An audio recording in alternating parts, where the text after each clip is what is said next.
Mesdames, Messieurs, bonsoir. Il est 20h sur les antennes de la télé Futur Média. C'est parti pour le sommaire de cette édition avec la Fédération nationale des boulangers du Sénégal contre toute surenchère sur le prix du pain. Elle vient de rappeler alors certains boulangers établis dans la banlieue à l'origine de la hausse du produit notée ces derniers temps. La Commission nationale d'observation du croissant lunaire fixe pour le 12 août prochain la fête de la Tabaski. Vous entendrez les explications de son président Mourchid Iantiam sur le marché. La ferveur monte, les moutons de plus en plus inaccessibles. L'implantation anarchique des panneaux publicitaires, un frein à la sécurité routière, un dossier à suivre également dans ce 20h. Et puis en football, le Sénégal renverse le Libéria pour les éliminatoires du CHAN 2020. Les Lions se sont imposés 3-0 et se qualifient pour le prochain tour où ils vont affronter la Guinée. Voilà le sommaire de cette édition. Tout de suite le développement.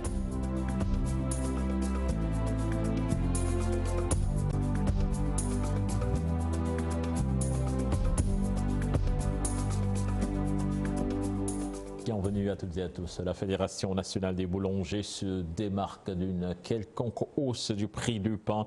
Une décision qui, selon elle, a été prise par une frange des boulangers établis dans la banlieue dakaroise. La FNBS soutient qu'ils ont été rappelés à l'ordre, sans oublier de rappeler à l'État de respecter ses engagements. Là-dessus, je vous propose de suivre cet élément signé Maguette Gaye et Abdoulaye Diallo.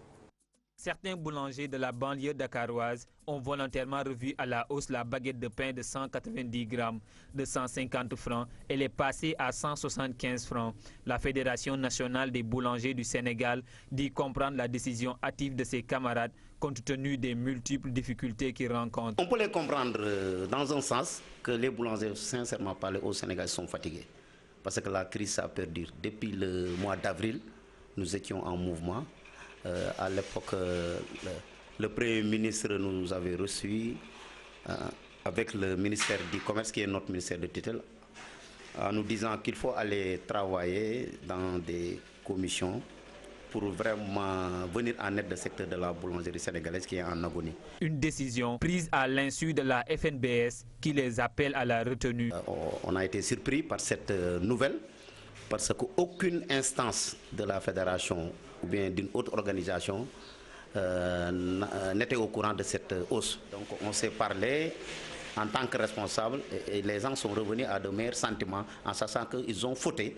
Donc, en reconnaissant qu'ils ont fauté, donc l'État a pu lever la main sur eux. Il appelle l'État à prendre en compte les recommandations faites par la Fédération après concertation pour éviter ces genres de désagréments pouvant attiser la colère des boulangers. Le Premier ministre Boun Abdallah Dionne, vraiment, il nous avait rassuré que lors de ces travaux, ce qui sortira de ces travaux-là, ils feront face aux populations sénégalaises, de les expliquer carrément quel doit être le prix du pain. Mais face à cette situation-là, nous voyons que les autorités sénégalaises sont incapables de tenir leurs promesses. La baguette que nous consommons actuellement au Sénégal de 190 grammes, qui doit passer normalement de 190 grammes à 180 francs. Les consommateurs, eux, appellent l'État et les boulangers à trouver un terrain d'entente pour assurer un bon fonctionnement de ce secteur à leur profit. Justement, l'État du Sénégal doit édifier les populations sur la dette dans le secteur de l'énergie. C'est du moins l'avis de Cheikh Diop, le secrétaire général de la CNTS FC, juge inquiétante, voire catastrophique la situation que vit la Sénélec. Pour lui, il n'est pas question de revivre les délestages. C'est un reportage signé Al-Hassan Ba et Abdoulaye Diallo. Cheikh Diop avait sonné l'alerte. Une dette inquiétante dans le secteur de l'énergie. Vous vous rappelez, je pense qu'il y a 6 mois de cela, nous avions évoqué le poids de la dette dans le secteur de l'énergie en général. Du pétrole, du gaz, mais de l'électricité parce que c'est des secteurs liés. Non seulement c'est des secteurs liés, mais c'est des secteurs, le secteur du pétrole, de l'énergie en général, en dépend entièrement toute notre économie. Aujourd'hui, ça commence à dépasser les travailleurs et les secteurs et très certainement le peuple va s'en faire sentir. Le fonds de soutien à l'énergie FSE mis en place pour régler ce problème ne fonctionne pratiquement pas. Le pourquoi, les syndicalistes l'ignorent. Mais ce qui est sûr, l'État doit édifier les Sénégalais sur cette situation, la situation économique du pays. L'État également, qui à travers les FSE devait régler les dettes de la Sénélec et du secteur du pétrole, parce que les dettes du pétrole, il y a celles de la Sénélec et de l'État. Donc aujourd'hui, la situation est telle que véritablement l'État doit faire des efforts énormes pour régler la situation. Nous savons très bien que tous les États ont des difficultés passagères, des moments de trésorerie difficiles. Mais aujourd'hui, nous ne sommes pas édifiés, nous ne sommes pas bien fixés sur la situation. Pour accompagner une situation, il faut la comprendre. Donc je pense que si on se plaint des rencontres périodiques que le chef de l'État tenait avec les organisations syndicales majeures, cette situation en fait partie. Il faut rappeler que notre mission essentielle, c'est de défendre les intérêts des populations et des travailleurs en particulier. Aujourd'hui, ces intérêts semblent être remis en cause par une situation, par le poids de la dette, il faut le dire. Et le poids de la dette, c'est quasiment tous les secteurs. La réaction du gouvernement est attendue sur ces questions. Je vous l'ai annoncé dans les titres de cette édition, la Tabaski sera célébrée au Sénégal le 12 août prochain. Une information en provenance de la Commission nationale d'observation du croissant lunaire. Là-dessus, nous écoutons son président, Mourchid Iyane Thiam, qui s'en est ouvert à Cheikh Diop et Amadou Ba. Il s'est avéré que le croissant lunaire est apparu dans plusieurs endroits dans le pays. Et surtout, chez les grandes familles religieuses, sont tous d'accord que le croissant lunaire est apparu.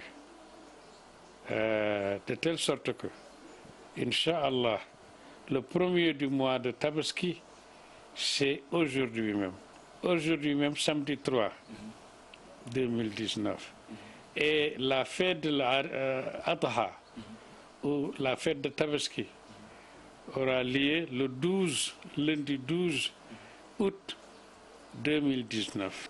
Nous prions Allah le Tout-Puissant d'exaucer nos prières.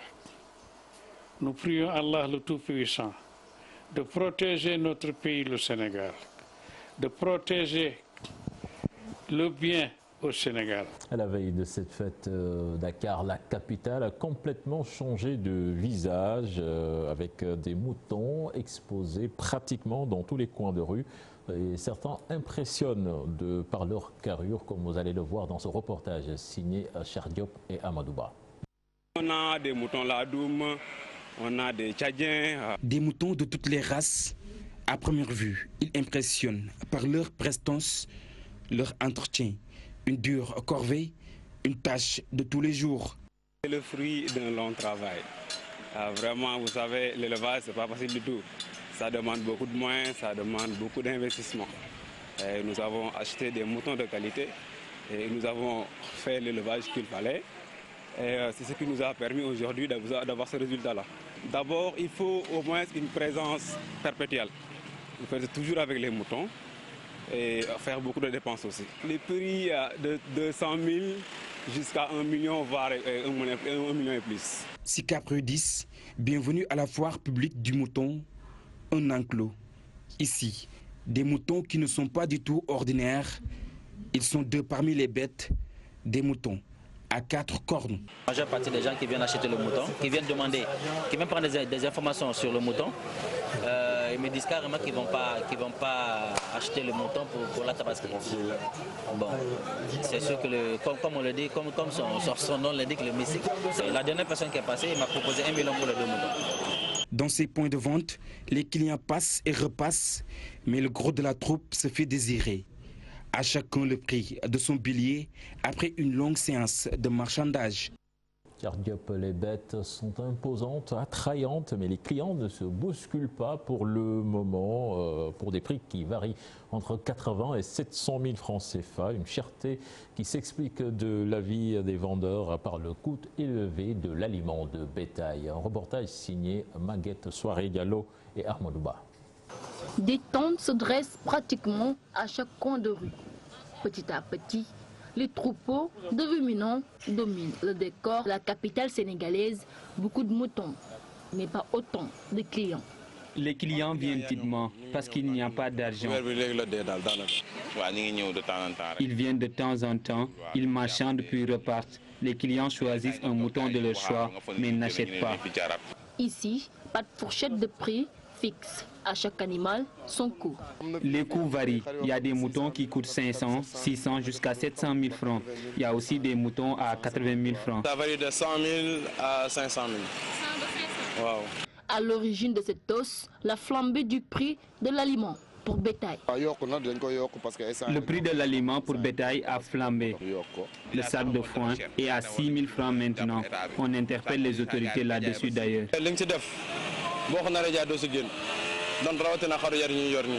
À quelques jours de la Tabaski, ces vendeurs de moutons gardent toujours espoir. Selon eux, les Sénégalais préfèrent d'habitude attendre la veille de la fête pour flairer de bons moutons à moindre prix. Nous allons à présent à l'intérieur du pays. Keur Malick Ndiaye, c'est dans la région de Kaffrine, a soif à cause de la panne du forage. Les populations n'ont plus accès à l'eau potable. Un reportage signé Omar Ndiaye. Les populations du village de Keur Malick Ndiaye, situé dans la commune de Kathiot, vivent un véritable calvaire dû au manque d'eau. En effet, le seul forage qui alimente le village est tombé en panne depuis des semaines. Nous sommes en panne depuis, je peux dire, des années même. La machine dure depuis 2006. De 2006 à 2019, c'est la même machine qui pompait. Donc, nous pouvons dire que la durée de vie maintenant ne fonctionne plus et que nous consommons 25 000 francs de carburant par jour et 10 litres d'huile. Donc nous ne pourrons plus vraiment s'approvisionner en eau. Et voilà. Plus de 4000 âmes sont dans le désarroi. Les populations parcourent 4 km pour trouver le liquide précieux. Le seul puits du village ne peut pas satisfaire la demande en cette période de forte chaleur. Dès l'aube, nous sommes devant le puits pour chercher de l'eau. Je me suis levée à 4 heures jusqu'à 7 heures du matin, rien que pour chercher du liquide précieux. Nous n'avons plus le temps d'être avec nos époux. Nous interpellons d'ailleurs les autorités pour une solution définitive. Malgré cette situation pénible, aucune réaction de la part des autorités locales n'a été enregistrée. C'est pourquoi les populations de Keur Malick Ndiaye sollicitent une intervention rapide du président de la République Macky Sall afin de mettre un terme à leur souffrance qui perdure. Pendant ce temps, les habitants du village de Sambassane, c'est dans le département de Kolda, souhaitent le désenclavement de leur localité. La mobilité urbaine pose problème, surtout en cette période d'hivernage. Ils réclament leur part du PUDC. Abdoulaye Diallo. Les fortes pluies qui s'abattent à Kolda ne sont pas sans conséquence sur l'état des routes et des pistes.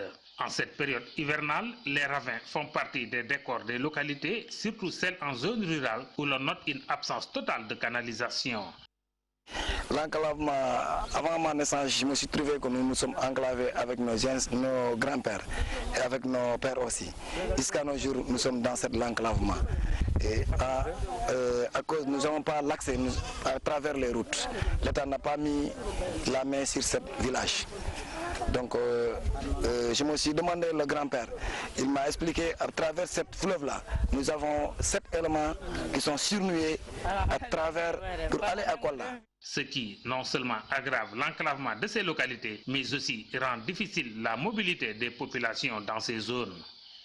C'est pourquoi SOS Environnement, en partenariat avec les services des eaux et forêts à travers le projet PER-GTE, a ciblé les populations des villages de la région de Kolda pour les aider à poser des digues de restauration des sols.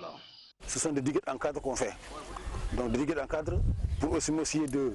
C'est pas pour retenir l'eau, mais c'est surtout pour briser la vitesse de l'eau, pour que les sédiments se déposent et, comme les remblayer, les crevasses creusées par l'eau, ça veut dire l'érosion hydrique causée par l'eau, donc ça va pour faire disparaître cela. C'est parce que tout simplement les populations de Sambassane sont confrontées à un problème de ravinement. Si vous faites le tour du village, vous vous rendrez compte que la mobilité des populations est très réduite. Vous allez de l'autre côté, ça veut dire à Saré Al-Fousseni, vous trouverez un pont en bois. Et ce pont-là a fait plusieurs victimes dans la zone. Raison pour laquelle nous avons jugé nécessaire de venir intervenir à Sare Sambassane, essayer de voir comment récupérer les routes qui ont été affectées par l'érosion hydrique. Les populations qui y trouvent leur compte participent à la réalisation de ces diguettes qui pourraient freiner l'érosion de leur sol. Bientôt, la fin des travaux à l'hôpital régional de Sédhiou. La structure à vocation sous-régionale prendra en charge les patients de la Guinée-Bissau et de la Gambie. Le ministre de la Santé était sur les lieux pour s'enquérir de l'état d'avancement des travaux. Un reportage signé sur place notre correspondant Bakary Konté. Le ministre de la Santé et de l'Action sociale, Abdoulaye Diouf Sarr, a visité les chantiers de l'hôpital régional de Sédhiou. Plus de 80% des travaux ont été réalisés. Après l'hôpital régional, cap sur le centre de dialyse de l'EPS1 de Sédhiou qui va bientôt ouvrir ses portes. Vous voyez que nous sommes très satisfaits de cette tournée parce qu'à l'hôpital, nous avons vu que les travaux sont avancés à 85%. Donc de manière certaine, les délais seront donc respectés. Ça veut dire qu'en fin décembre 2020, Sédhiou va avoir son hôpital, clé en main, équipé dans les meilleures conditions, bien sûr, de prise en charge des patients. Le centre d'hémodialyse aussi va ouvrir. Le néphrologue est déjà affecté et a commencé déjà les consultations. Et dans moins de 2 mois, nous allons avoir effectivement la prise en charge des patients. Le ministre a officiellement lancé la campagne régionale de lutte contre le palu. J'ai lancé effectivement la campagne CPS ici à Sédhiou, ce qui est quand même extrêmement important parce que Sédhiou est une zone où nous devons faire énormément de progrès pour sortir de la zone rouge. L'évacuation des malades de l'autre côté de la rive gauche constitue un véritable problème. Le ministre a mis à la disposition des populations 2 bateaux ambulances. Les populations de Boréa sont venues avec une satisfaction extrêmement importante parce que la question de l'évacuation de leurs malades était véritablement assez endémique. Avec ces 2 bateaux ambulances, cette question-là est réglée, bien traitée. J'en profite pour remercier et me réjouir de la collaboration entre le ministère de l'Intérieur et le ministère de la Santé et de l'Action sociale. Parce que la prise en charge de ces bateaux ambulances est donc effective grâce au partenariat avec la Brigade nationale des sapeurs-pompiers. Abdoulaye Diouf Sarr s'est rendu à la région médicale de Sédhiou d'où il a tenu une rencontre avec les partenaires sociaux de santé. Nous restons dans cette partie du pays où des organisations de la société civile de la Casamance, de Kolda et de Kédougou ont marché pour un retour définitif de la paix en Casamance. Ils ont remis un mémorandum au préfet de Ziguinchor, Claude Batiga. Leur porte-parole en parle au micro de Boubacar Diassi. Nous, société civile et communauté locale, nous nous engageons à soutenir et accompagner toutes les initiatives communautaires de sensibilisation, d'éveil et de plaidoyer pour aider au renforcement du dialogue social afin de sceller une paix définitive et durable qui permettra aux populations de la Casamance et s'adonner à des activités de développement dans la paix, la solidarité, la sécurité et l'union de cœur, bref, dans le vivre ensemble. Nous vous exhortons, monsieur le préfet du département de Ziguinchor, d'être notre interprète auprès de vos pairs des régions de Kédougou, Kolda et Sédhiou et des hautes autorités de l'État du Sénégal que vous représentez. Nous allons à présent à Saint-Louis. Les ressources additionnelles du CROUS menacées par les journées sans ticket des étudiants. C'est une révélation de la responsable de la direction de service contrôle du CROUS. Sadioba demande aux étudiants d'éviter au maximum cette forme de protestation. Elle est interrogée par Ousseynou Diop et Habib Sek. Le contrôle ticket conscient que nos ressources additionnelles sont menacées par les journées sans ticket des étudiants. L'incidence financière en dépenses est énorme, mais surtout l'incidence financière en recettes est encore plus énorme. Et que là, raison pour laquelle nous lançons un appel solennel à tous nos étudiants d'arrêter les journées sans ticket. Parce que c'est le service contrôle ticket qui en pâtit la première, mais surtout c'est le budget du CROUS. Pourquoi le service contrôle ticket? Parce que c'est là où les étudiants donnent leur ticket subventionné et quand il y a journée sans ticket, nos journaliers ne sont pas payés. La subvention des étudiants est menacée. Arrêtez les journées sans ticket, s'il vous plaît. Mes contrôleurs sont là derrière moi. Raison pour laquelle on a fait cette journée, pour vous sensibiliser par rapport à ces risques-là. C'était annoncé dans les titres de cette édition, de l'insécurité routière à la pollution visuelle, les risques de l'implantation anarchique des panneaux publicitaires dans la capitale sénégalaise sont nombreux. L'État du Sénégal, les collectivités territoriales et les régies publicitaires travaillent de concert pour mettre un terme à cette anarchie qui, selon le ministre des collectivités locales, des collectivités territoriales, Oumar Gueye, ne contribue nullement à l'embellissement du pays. C'est en dossier signé Mohamed Samb et Ababakar Kamara.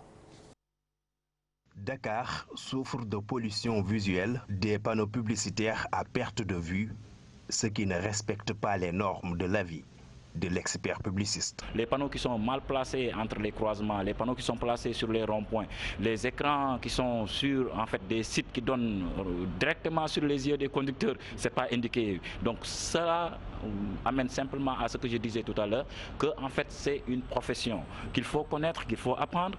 Donc pour le faire, donc on ne met pas un écran n'importe où, on ne met pas un panneau n'importe où, on ne le place pas n'importe comment. Il faut respecter les formats, il faut respecter certaines normes de sécurité. C'est en 2012 que l'acte 3 de la décentralisation a donné aux collectivités locales la possibilité d'autoriser l'implantation des panneaux publicitaires, ce qui explique l'anarchie. Ces communes, ils les donnent à qui? Point d'interrogation. Est-ce que si en fait il y a plus de demandes que d'espace, donc ce qui est arrivé. Donc c'est voilà la réalité. Ce qui explique tout cela, c'est que les mairies sont faibles en moyens. Parce qu'une mairie comme la Médina, l'État ne lui donne que 40 millions en fonds de dotation. Ça ne peut même pas, ça équivaut à un mois de salaire à la Médina. L'État lui donne aussi 15 millions pour l'investissement. Ça constitue à la construction d'une toile d'école. Donc les mairies sont frappées par des problèmes de moyens. Cette maladie des panneaux publicitaires est due à la faiblesse des moyens des communes. Et ce n'est pas beaucoup d'argent, hein. Le mètre carré c'est 20 000 ou 25 000 francs. L'absence d'une haute autorité de gestion de la publicité au Sénégal, une faille qui encourage la pollution visuelle due aux panneaux publicitaires. L'explication relève tout juste, en fait, à mon avis, d'un vide juridique. Donc, ailleurs, en Guinée, en Côte d'Ivoire, ailleurs, il y a une haute autorité de régulation de la publicité. Donc, l'autorité aujourd'hui est en train de réfléchir sur la mise en place de cette haute autorité. D'ailleurs, l'État du Sénégal a pris la ferme décision d'harmoniser l'implantation des panneaux publicitaires. Alors, le président Macky Sall a demandé au gouvernement de prendre en compte cela, d'en discuter avec les maires qui sont bénéficiaires, parce que prélevant des taxes sur cette publicité, de normaliser cela en relation avec les autorités compétentes. On ne peut pas avoir des panneaux avec des tailles différentes, des distances non réglementaires, sur 1 ou 2 mètres avoir plusieurs panneaux implantés. Bref, cela également même intègre le cadre de vie des populations. Les maires appelés à normaliser la publicité visuelle souhaitent en ce sens de concertation rigoureuse. C'est pourquoi je suis d'accord à ce qu'il y ait un dialogue autour de ça. On voit comment augmenter, parce que 20 panneaux de 50 000, 20 panneaux de 50 000 équivaut à 40 panneaux de 25 000. Donc on peut avoir le moins de panneaux et plus de taxes, à condition qu'on discute avec les régisseurs et l'État. Je pense qu'il faut que les uns et les autres reviennent à la raison pour qu'on puisse s'asseoir ensemble, discuter ensemble de bonne foi et comprendre que le développement de notre pays, de notre ville, nous incombe à nous tous. Pour mieux prendre en considération cette question, la préfecture de Dakar avait convié les 19 communes de la région pour échanger sur cette problématique, mais une bonne partie des maires n'a pas répondu à l'appel. Parlons littérature à présent. Amadou Lamine Sall préface le livre consacré au roi Mohamed VI du Maroc, un ouvrage du photographe du Palais Royal qui a servi sous Mohamed V et Mohamed VI. Invité du Palais Royal à la fête du trône, lui et son homologue ghanéen s'expriment sur l'ouvrage dédié aux actions du souverain du royaume chérifien en Afrique. Aïssa Toupaï. Ils sont deux, l'un originaire du Sénégal, l'autre du Ghana. Leur particularité, avoir signé la préface du livre-album Mohamed VI, l'Africain. Amadou Lamine Sall, le poète, s'illustre une fois de plus. Le Maroc est dans notre cœur. Le Maroc est au cœur de l'Afrique. Le livre de Michel Maradji, mais qui est paru sur le roi, est un livre qui restera dans l'histoire et qui montre la dimension du roi à travers l'Afrique et à travers le monde. Le livre, un témoignage sur les actions des rois marocains en faveur du développement économique du continent africain. Et pour marquer son empreinte sur ce fameux ouvrage, un autre écrivain, cette fois-ci ghanéen, cet ouvrage ne traite pas seulement de ce qu'a réalisé Sa Majesté le roi Mohamed VI, mais également de la dimension africaine de Sa Majesté le roi Mohamed V et de Sa Majesté le roi Hassan II. Ce 20e anniversaire est pour nous tous l'occasion de célébrer la paix et la stabilité, non seulement au Maroc, mais dans toute l'Afrique.